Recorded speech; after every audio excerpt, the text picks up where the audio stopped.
Il est 19h45, c'est l'heure de la grande édition du soir. Fadlaye Mbaye Diop, bonsoir. Bonsoir à vous, Mohamed Diop. Quels sont les principaux titres de ce journal? À la une, ce soir, Mohamed, 2 personnes sont décédées ce jour à Bambilor suite à la forte pluie qui s'est abattue dans plusieurs localités du Sénégal. Ce sont 2 jeunes garçons âgés entre 8 et 15 ans, ce dernier étant vacancier. Et puis d'autres dégâts causés par la pluie. À Grand Médine, 5 maisons se sont effondrées et une dizaine de maisons englouties par les eaux. C'est le qui-vive total chez les populations qui annoncent une probable manifestation de dénonciation. Et puis projet de reconstruction du marché Sandaga. Les commerçants sous la coupole de And Taxawu Sandaga décident enfin de partir, mais à une seule condition, qu'ils soient recasés ailleurs. Voilà pour les titres de cette édition. Le développement, c'est dans une poignée de secondes.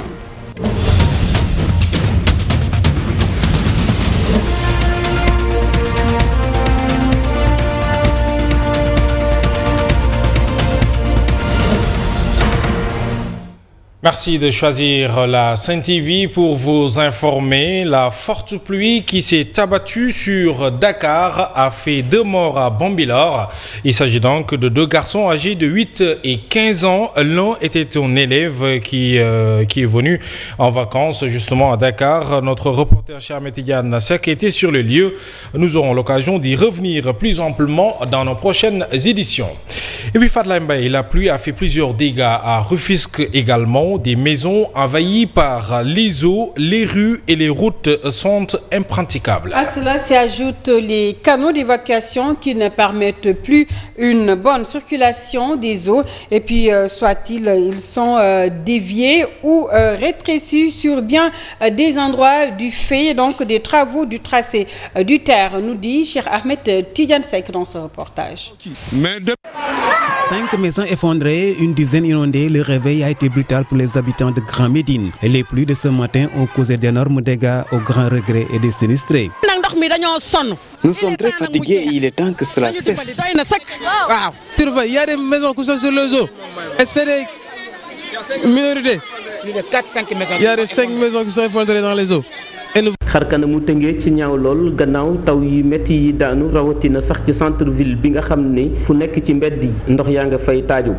daan naa gis sax bu nawet di waaj a ñëw nga gis maire dëkk bi ànd ak équipe bi ànd ak service technique yi nekk ci dëkk bi yëpp def sax pré hivernal mais loolu gisatuma ko.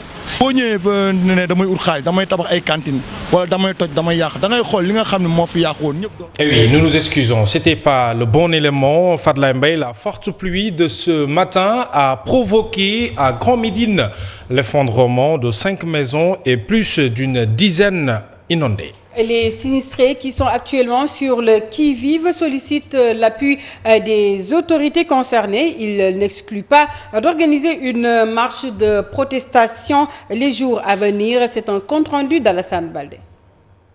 5 maisons effondrées, une dizaine inondées, le réveil a été brutal pour les habitants de Grand Médine. Les pluies de ce matin ont causé d'énormes dégâts au grand regret et des sinistrés. Nous sommes très fatigués et il est temps que cela cesse. Il y a des maisons qui sont sur les eaux. Et c'est des minorités. Il y a des 5 maisons qui sont effondrées dans les eaux. Et nous voulons que cette situation cesse. Pour les habitants de ce quartier de Dakar, le pire a été évité de justesse. Il y a des maisons qui sont sur les eaux depuis 4 heures du matin. On n'a pas fermé l'œil depuis toute la nuit. Donc c'est une situation que nous voulons que ça cesse. Cette route doit être réfléchie dans les plus brefs délais. Monsieur le Président de la République, chaque année on nous dit que cette route sera réfléchie, mais c'est la même chose. Très amers, ils interpellent le chef de l'État et n'excluent pas de tenir les jours à venir une marche de protestation. Nous voulons un maire proche de nous et qui nous comprend et qui nous soutient en de pareils moments. Mais nous ne l'avons pas vu ni entendu depuis ce matin. Tout ce que nous voulons, c'est qu'on nous aide à nous débarrasser de ces eaux. Il est plus que temps d'en finir avec ces inondations, à ne plus en finir ici à Grand Médine. Nous allons organiser une marche de protestation. À défaut, nous allons faire une marche qui sera suivie par les populations de Grand Médine. Une situation qui risque de s'amplifier pour ces habitants de Grand Médine au regard des prévisions de la météo qui annoncent d'autres pluies les heures à venir. Fatlaye Mbaye à Keur Massar, toutes les activités sont au ralenti, le commerce et les transports, deux secteurs clés de la localité, sont tout simplement paralysés. Une situation difficilement vécue par les uns et les autres, nous dit Idrissa Diémé. Plus de la nuit du mercredi à ce jeudi a fini de perturber considérablement le transport dans la commune de Keur Massar. Par exemple, le garage des voitures qui dessert le quartier Kasbi à Keur Massar village est sous les eaux. Du coup, les activités tournent au ralenti sur les lieux. De même que les axes qui mènent sur la route principale qui traverse l'ex-gendarmerie. L'eau a fini d'envahir la voie malgré la canalisation. Et pour faire face à ces désagréments, des camions hydrocureurs font des rotations dans les grandes artères sous l'emprise des eaux, même si cela ne donne pas pour le moment les résultats escomptés. De Boune, en passant par les Parcelles Assainies, Aïnou Madi, les ruelles sont impraticables. Des commerçants rencontrés au marché de Aïnou Madi, aussi paralysés par les eaux, parlent de manque à gagner car le marché est presque ceinturé par les eaux stagnantes. Et puis en cette période hivernale, la gestion des ordures ménagères pose problème à beaucoup de chefs de famille. Des voisins se rejettent la responsabilité. En effet, certains plutôt profitent de la pluie pour déverser leurs ordures et autres dans la rue. C'est l'objet du reportage de Tidiane Diallo et Tidiane Diop. La gestion des ordures en cette période de pluie préoccupe un bon nombre de chefs de famille que nous avons rencontrés à la Médina. Mohamed Lamine Kébé, chef de famille, est frustré du comportement des voisins. L'ordure ne peut pas passer la journée 2 jours dans une maison, c'est pas possible. Et si on laisse ça aussi à la porte de la maison aussi, la nuit, peut-être avec les bouillements, ceux qui cherchent des objets dans les kilas, faire désirer les chasser pour gérer l'environnement. Il se désole de la situation malgré l'argent qu'il débourse pour le ramassage des ordures. Les ordures, c'est pas bon, tu as vu. Ça amène toujours la maladie. Tu as vu. Donc, nous sommes devoir régler mieux. Les ramasseurs, on les paye. Mais des fois nous, des fois nous.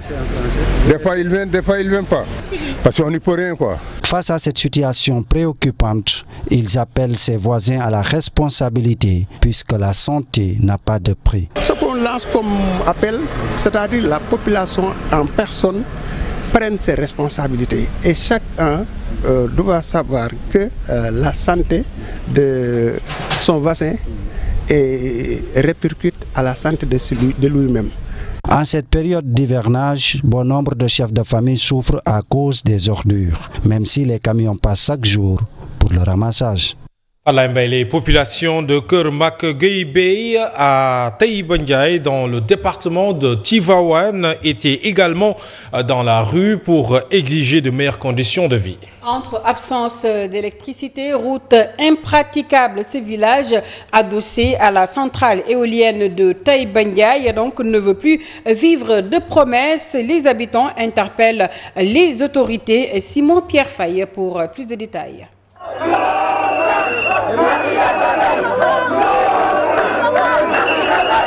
De l'électricité et des routes, la tromperie a assez duré. Keur Mack-Gueye chante son désarroi. Les habitants de ce village de la commune de Taïba Ndiaye disent à qui veut les entendre que leur village n'est pas électrifié. Notre maire de la commune a fait une sortie la fois dernière disant que sa commune ne manque de rien. Aujourd'hui, vous pouvez me témoigner comme quoi que ce village qui fait partie de sa commune, qui est Mack-Gueye, jusqu'alors n'est pas doté d'électricité. Pourtant, des poteaux électriques sont bien visibles. Ces poteaux électriques, ils ont implanté ça lors de la campagne électorale. C'est une manière de dire aux populations que nous allons vous tromper. Le village est également adossé au champ éolien de Taïba Ndiaye, sans perspective avérée d'emploi pour les jeunes selon les populations qui exhibent les objets de leur mal-vivre. Torches, bougies et lampes à pétrole de fortune. Côté santé, la seule case disponible est inadaptée. Comment est-ce qu'une femme qui, en tout cas en période de travail ici, puisse être rapidement évacuée dans des infrastructures sanitaires de bonne qualité.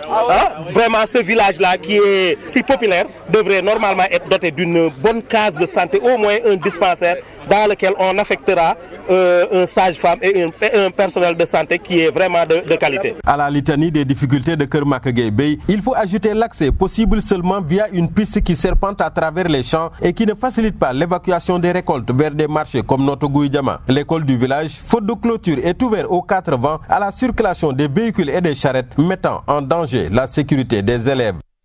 Simon Faye, et puis pour mieux accomplir sa mission qui est surtout celle de lutter contre les inégalités sociales, l'UNACOIS Yessal s'engage à accompagner la haute autorité du WACF. Les deux entités ont signé un partenariat dans ce sens. L'UNACOIS va accompagner son partenaire à développer des WACF publics au profit des nécessiteux. Oulimata Diop, donc présidente de la haute autorité du WACF, s'en explique au micro de Younoussa Baldé. La haute autorité du WACF a pour mission principale de développer des projets de WACF publics dont la seule mission c'est de soutenir les populations défavorisées, de soutenir les cibles vulnérables. Donc le WACF a pour objet de mobiliser dans ce cadre les donations, les contributions de tous les acteurs économiques. Vous le savez, l'UNACOIS Yessal constitue donc représente une part importante du secteur privé national. Aujourd'hui, au niveau de la haute autorité du WACF, en tout cas, pris l'option de nouer des partenariats stratégiques avec les différentes composantes de ce secteur privé.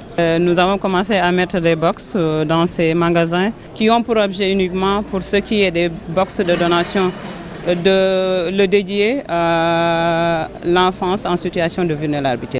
Alain Mbaye Diop, les commerçants du marché Sandaga acceptent enfin de quitter les lieux à condition d'être recasés. And Taxawu Sandaga a fait face à la presse. Ces commerçants soutiennent que l'État veut leur imposer le projet de reconstruction de Sandaga, un projet qui selon eux est différent de celui présenté lors du comité de pilotage. Djibril Diakhaté, chargé de communication, est au micro d'Aminata Dramé. Nous ne pouvons pas comprendre aujourd'hui que quelqu'un vienne avec un plan, on ne sait d'où, et on veut nous l'imposer. On ne peut pas demander une chose et son contraire. Pendant 6 ans, on a crié pour la réhabilitation du marché. Aujourd'hui, ce serait vraiment insensé qu'on dise qu'on ne veut pas qu'on construise le marché. Ça, c'est une intoxication qu'on a fait au niveau de la société. Parce qu'on dit que les commerçants ne veulent pas quitter le marché. Écoutez, un marché qui est en train de s'écrouler, comme on dit, est-ce que nous allons rester ici quand même? C'est insensé. On est prêt à partir, mais il faut des préalables quand même. On ne peut pas demander quelque chose et son contraire. On est prêt à partir. Mais avant de partir, au moins qu'on nous dise où est-ce qu'on va aller. On ne va pas nous jeter en plein hivernage dans la rue quand même. Il faut qu'on nous dise où est-ce qu'on va aller et comment on va aller là-bas. Ils nous ont promis des sites de recasement avec des accompagnements. Nous les attendons, ensuite on verra. Mais on n'a jamais dit qu'on ne quittera pas le marché. La mosquée Massalikul Jinan, sise à Dakar, sera inaugurée le 27 septembre prochain.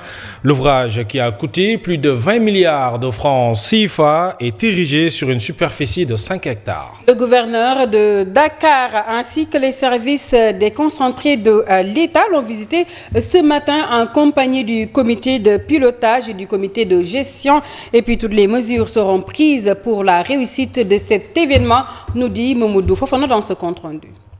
Une œuvre architecturale gigantesque avec une décoration de qualité, la grande mosquée Massalikul Jinan va enfin être réceptionnée à la fin du mois de septembre après 7 ans de travaux. Le site sur lequel la mosquée a été érigée s'étend en fait sur une superficie de presque 60 000 m², qui fait l'objet d'un titre foncier donné gracieusement par l'État du Sénégal au Khalife général des Mourides, dont le coût approximatif